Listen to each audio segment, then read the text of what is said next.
Hello students, welcome to English lecture. Today we will discuss the further part of the story An Astrologer's Day. Now we will discuss setting of the story. Setting means background or place, time. So how astrologer he worked, in what place, then what was the time and what was the atmosphere around him, that we will discuss in this paragraph. He sat under the boughs of a spreading tamarind tree which flanked a path running through the town hall park. So his place was under tamarind tree. Tamarind म्हणजे चिंचेचं झाड. Tamarind tree म्हणजे चिंचेचे झाड. And he sat under the boughs of a spreading tamarind tree. अतिशय विशाल असं चिंचेचं मोठं झाड होतं आणि त्याच्या पसरणाऱ्या फांद्यांच्या खाली त्या सावलीमध्ये तो बसत होता. And which flanked path running through the town hall park. त्या फांद्यांमुळे त्या रस्त्याचे दोन भाग होत होते आणि तो त्या टाउन हॉल पार्ककडे जाणाऱ्या रस्त्यावर जे चिंचेचं झाड होतं त्याच्या खाली बसत असे. It was a remarkable place in many veg. Remarkable म्हणजे लक्षणीय किंवा जे अतिशय प्रेक्षणीय अशी ती जागा होती. A surging crowd was always moving up and down this narrow road from morning till night. Now this was a main road in the town called Malgudi. मालगुडीसारख्या छोट्या गावामध्ये असणारा हा टाउन हॉल पार्ककडे जाणारा म्हणजे बाजाराकडे जाणारा रस्ता होता आणि तो थोडासा तसा अरुंद रस्ता होता. पण येणाऱ्या जाणाऱ्यांचं किंवा सतत तिथे गर्दी होत राहत असे. वेगवेगळे लोक, वेगवेगळ्या प्रकारचे लोक तिथे येत असत. त्याला सर्जिंग क्राऊड असं म्हटलेलं आहे. It was moving up and down म्हणजे सतत तिथे येत असे, जात असे. And that's why this was a remarkable place. Another remarkable thing about this place was a variety of traders and occupations was represented all along its way. वेगवेगळ्या प्रकारचे व्यवसाय, ट्रेड्स म्हणजे व्यवसाय आणि ऑक्युपेशन्स म्हणजे ज्याला आपण व्यवसाय किंवा पोटापाण्याचा उद्योग ऑक्युपेशन्स म्हणतो, ते तिथे सगळे लोक त्या पद्धतीने येत असत. म्हणजे वेगवेगळ्या प्रकारचा व्यवसाय करणारे किंवा ज्यांचा पैसा मिळवण्यासाठी जे काही उदरनिर्वाहासाठी साधन आहे असे सर्व प्रकारचे लोक तिथं येत असत. मेडिसिन सेलर्स, कोणकोणते लोक होते? मेडिसिन सेलर्स, औषध विक्रेते, सेलर्स ऑफ स्टोलन हार्डवेअर, चोरी गेलेल्या वस्तू पुन्हा विकणारे, and junk, magazines, magicians, even जादूगार ते सुद्धा तिथं असत. And above all and auctioneer of cheap cloth. आणि ऑक्शन करणारा म्हणजे लिलाव करणारा. ऑक्शन करणे म्हणजे काय करणे? लिलाव करणे. तर ऑक्शनियर म्हणजे लिलाव करणारा जो अतिशय स्वस्तातले चीप असे जे क्लॉथ्स असतील त्यांचा लिलाव करणारा माणूस. Who created enough din all day to attract the whole town. आणि हा जो ऑक्शनियर होता म्हणजे कपड्यांचा लिलाव करणारा माणूस होता, तो नेहमी भरपूर आरडाओरडा करत असे. डीन म्हणजे काय? इथे नॉईज, ज्याला आवाज म्हणतो. तर हा आवाज सगळीकडे असे आणि त्यामुळे हा गजबजलेला असा भाग असे. तुम्ही खेडेगावातून हे पाहिलं असेल की बाजाराची जागा ही तशी गजबजलेली असते. खूप प्रकारचे लोक असतात, वेगवेगळ्या गोष्टी विकत असतात आणि वेगवेगळ्या प्रकारे ते ओरडत असतात टू अट्रॅक्ट द कस्टमर. आणि त्यामुळे तिथे एक प्रकारचा नॉईज, एक प्रकारचा गोंधळ चाललेला असतो. Next to him in vociferousness. Vociferousness means loud cry, noise, loud noise किंवा नॉईझी क्राय, ज्याला आपण आरडाओरड म्हणतो. Came a vendor of fried groundnut. आणि ह्या जो कपडे विकणारा माणूस होता त्याच्याजवळ तो ग्राउंडनटवाला म्हणजे शेंगदाणे विकणारा, भाजलेले शेंगदाणे जे असतात ते विकणारा तो माणूस होता आणि तो देखील मोठ्या प्रमाणात आरडाओरडा करत असे. हू गेव हिज वेअर अ फॅन्सी नेम ईच डे. प्रत्येक दिवशी दर दिवशी तो आपल्या त्या शेंगदाण्याला किंवा त्या पदार्थाला वेगवेगळ्या प्रकारची नावं देत असे. कॉलिंग इट बॉम्बे आईस्क्रीम, कधी तो त्याला बॉम्बे आईस्क्रीम म्हणत असे. म्हणजे त्या कोनामध्ये तुम्ही बघितलं असेल शेंगदाणे विकण्याची एक पुडी असते आणि ती पुडी अशी कोनासारखी असते, त्या कोनामध्ये तो म्हणायचा की this is Bombay ice cream. One day and on the next Delhi almond, कधी तो त्याला डेल्ली आल्मंड म्हणत असे. And on the third Raja's delicacy, अशी वेगवेगळ्या प्रकारची तो नावं देत असे. And so and so forth. And people flock to him, आणि त्यामुळे लोक त्याच्याकडे ओढले जात असत, त्याच्याकडे गर्दी जमा होत असे. कारण वेगवेगळ्या प्रकारे तो आपल्या त्या शेंगदाण्याला वेगवेगळी नावं देत असे, त्यामुळे लोकांना त्याचं अट्रॅक्शन वाटे आणि लोक ते खरेदी करण्यासाठी जात असत. A considerable portion of this crowd dallied before the astrologer too. आणि त्यामुळे त्या ॲस्ट्रॉलॉजरच्या जवळ हा ग्राउंडनटवाला बसत असे, शेंगदाणा विक्रेता बसत असे. त्यामुळे ॲस्ट्रॉलॉजरकडे सुद्धा टाईमपास करणारे, डॅली करणं म्हणजे काय करणं, wasting a time on the trivial things, म्हणजे काही किरकोळ गोष्टीसाठी वेळ घालवणे, तसा वेळ काही लोक तिथं भविष्य जाणून घेण्यासाठी घालवत असत. आणि त्यामुळे याचासुद्धा व्यवसाय चांगला चालत असे. So in this way this is the setting of the story.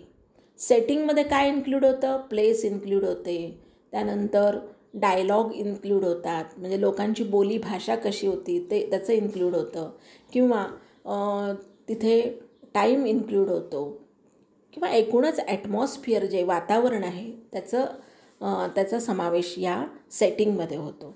So this is the setting of the story. Now what was the routine of astrologer.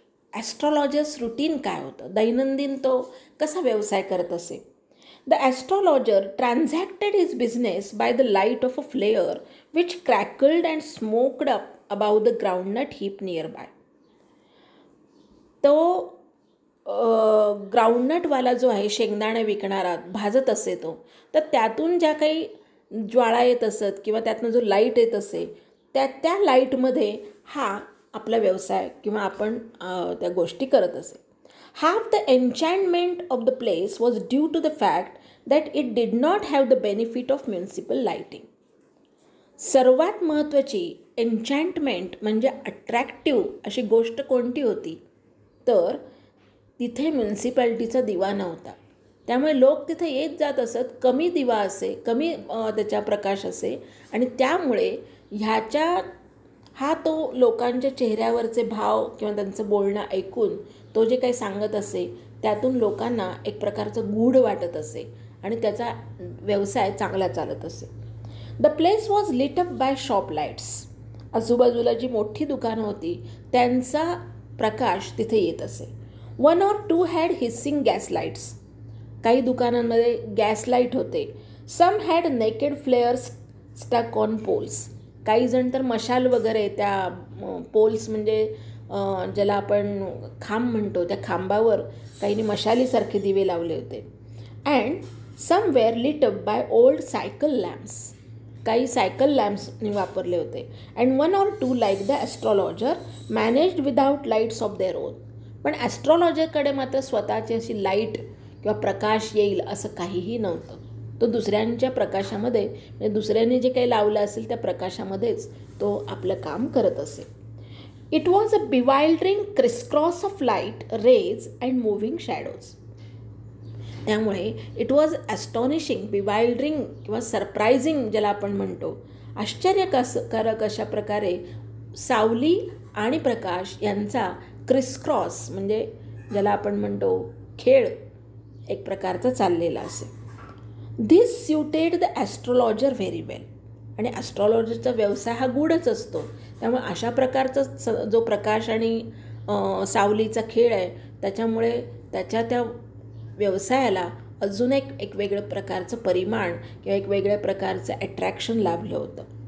for the simple reason that he had not in the least intended to be an astrologer when he began life.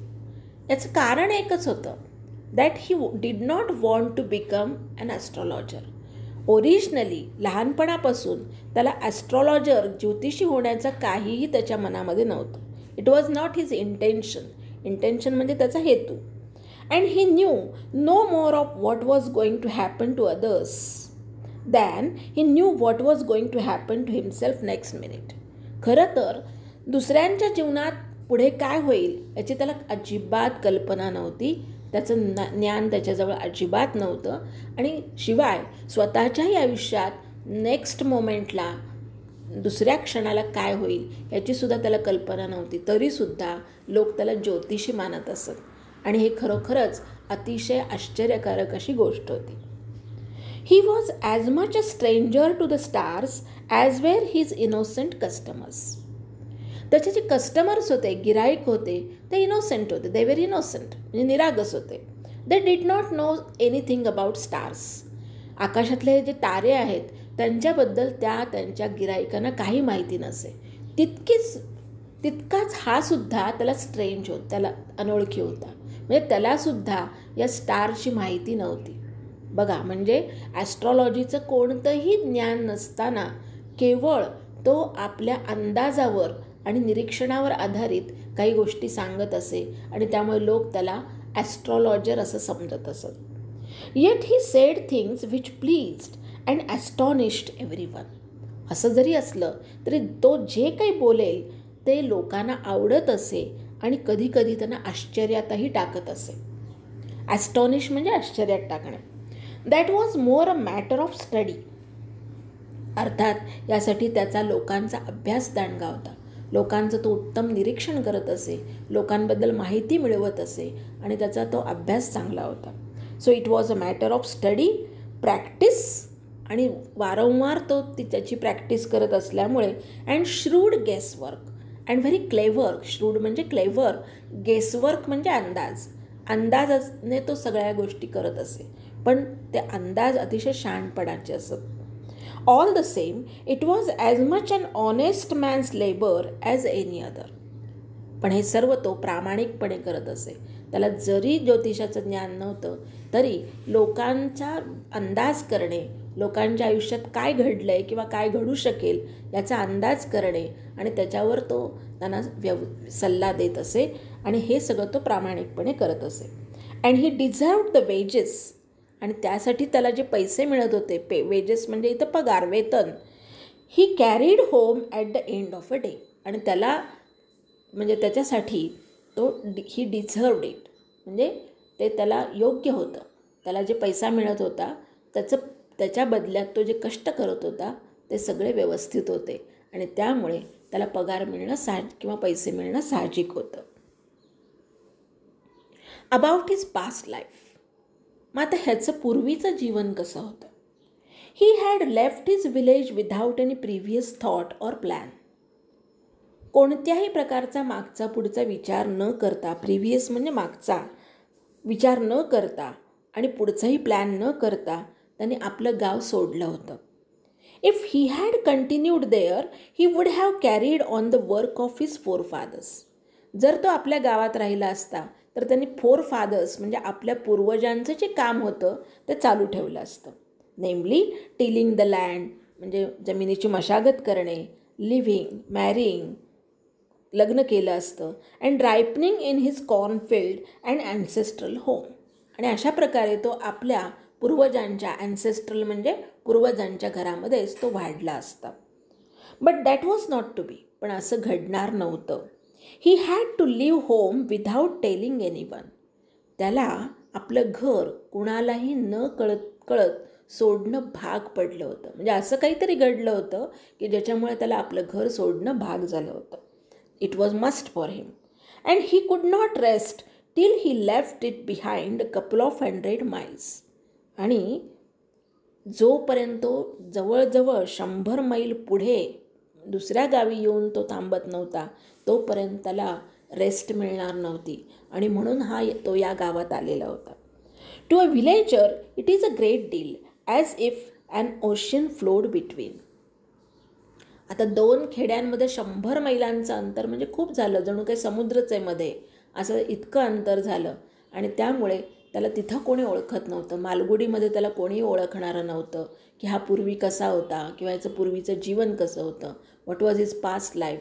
So nobody knew because they knew him as a astrologer only. Simple tricks used by astrologer. आता हा ॲस्ट्रॉलॉजीचं काहीही ज्ञान नसताना, ज्योतिषाचं काहीही ज्ञान नसताना, without any knowledge, how he could win the heart of the people. तो त्या लोकांचं हृदय कसं जिंकत असे. He had a working analysis of mankind's troubles. त्यांनी काय केलं होतं की लोकांना साधारणत कोणकोणते प्रश्न असतात, आणि ते कोणते सामान्य प्रश्न असतात. मॅरेज, लग्न ठरत नसतं. मनी, पैशाच्या बाबतीत काही प्रश्न असतात.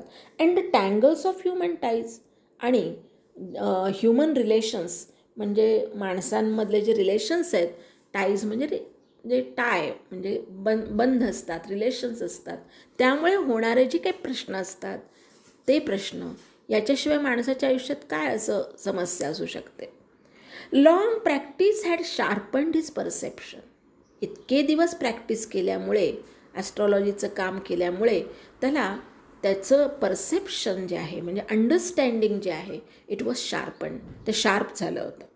Within 5 minutes he understood what was wrong.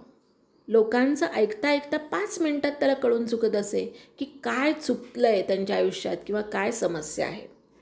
He charged 3 pies per question. Pius म्हणजे पैसे, पूर्वी पैशाचं नाणं असे तर 3 पैसे तो घेत असे. Never opened his mouth till the other had spoken for at least 10 minutes.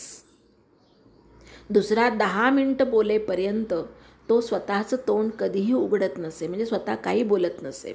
Which provided him enough matter or enough information. Stuff means here information for a dozen answers and ॲडव्हायसेस.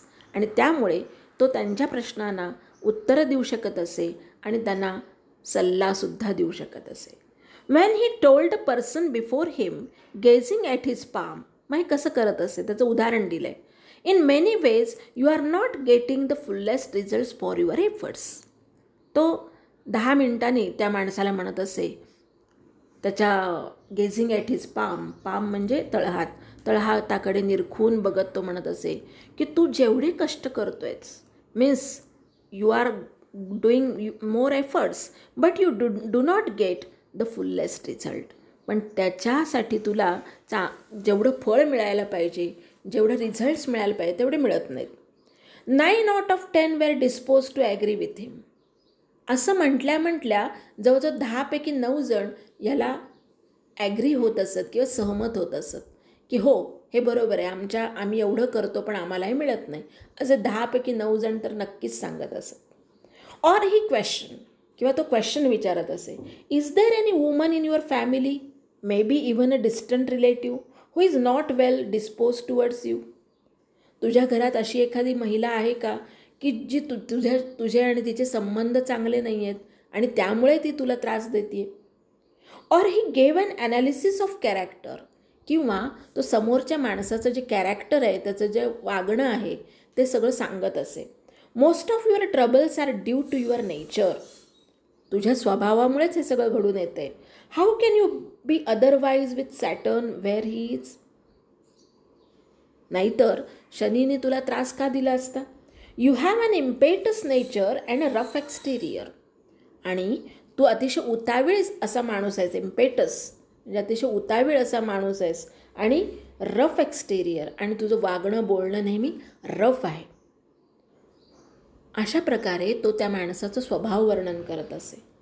So in this way these were general remarks. खरं तर हे general remark होते, common remark होते, पण तो ते त्या लोकांना ऐकवत असे आणि त्यातलं एक तरी नक्कीच खरं होत असे आणि त्यामुळे लोकांना त्याच्यावरचा विश्वास वाढत असे.